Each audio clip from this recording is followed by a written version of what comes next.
Tinapay mula sa langit. A daily morning devotion with CRC Family.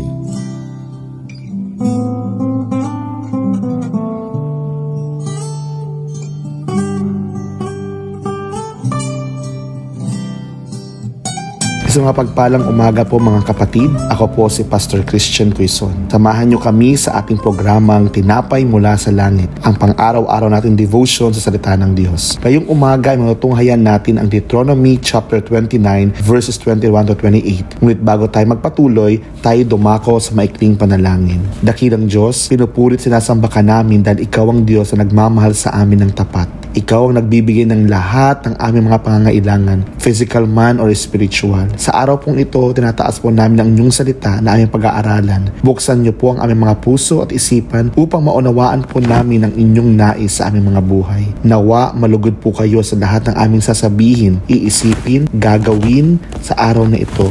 Ang lahat ng ito ay dinadalangin namin sa makapangyarihang pangalan ng aming Panginoon at tagapagligtas sa si Jesucristo. Amen.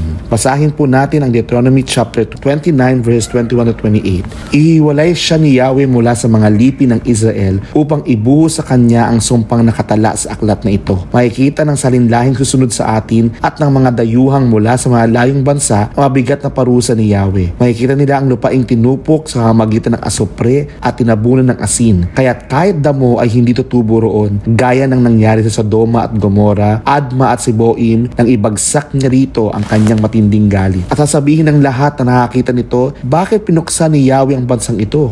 Bakit matindi ang naging galit niya sa kanila? Ang sasagot ay, sapagkat tinalukuran nila ang kanilang kasunduan kay Yahweh, ang Diyos ng kanilang mga ninuno na siyang naglabas sa kanila sa Ehipto. Sila'y naglingkod at sumamba sa mga Diyos-Diyosang hindi nila kilala at pinagabawal ni Yahweh sa kanila. Iyan ang dahilan kaya nagalit sa kanila si Yahweh at ibinagsak sa kanila ang mga sumpang nakasulat sa aklat na ito. At dahil sa matinding niyang galit, sila'y pinaalis ni Yahweh sa kanyang lupain at tinapon sa ibang lugar. Naroon sila ngayon.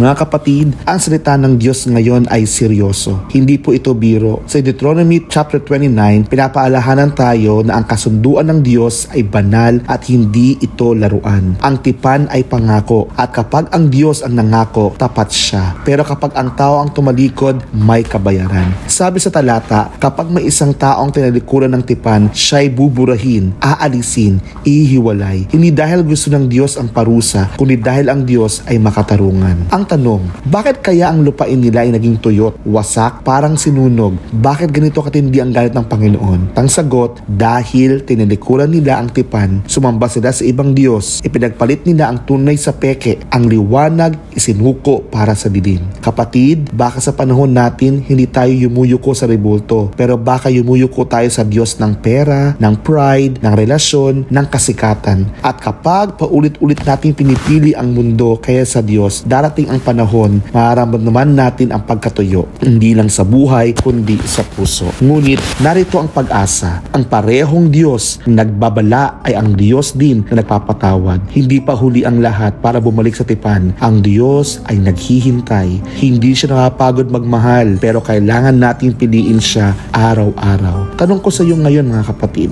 nasa ang bahagi ka ng tipan? Tapat ka ba o unti-unti ka nang lumalayo? Kapatid, huwag mong hayaan na mangyari pa ang sumpa bago ka magbalik. Ngayon pa lang bumalik ka na. Talikuran ng Diyos-Diyosan, tanggapin muli ang Diyos na unang umibig sa iyo. Manalangin po tayo. Panginoon, salamat po sa inyong makapangyarihang salita na pumukaw sa aming mga damdamin sa araw na ito. Tulungan niyo po kami na maging tapat hanggang sa inyong muling pagbabalik. Pagkalooban niyo po kami ng humility at turuan ninyo kaming sumunod sa lahat ng nais ninyo. Inaalay po namin ang aming buhay sa inyo. Gamitin niyo po ito ayon sa iyong kalooban. In Jesus' name, Amen. Maraming salamat po sa inyong pakikibahagi sa ating programa. Lagi po nating pagnilay-nilayan ang salita ng Diyos mula sa ating puso dahil lubos ang magiging kaunawaan natin dito. Muli po ninyo kami samahan bukas pagninilay ng kanyang mga salita dito sa programang Tinapay mula sa langit. Malaya din niyo pong i-share ang video na ito upang kayo ay maging pagkapala sa iba. Pagpalain po tayo ng Diyos. Magandang umaga po sa lahat.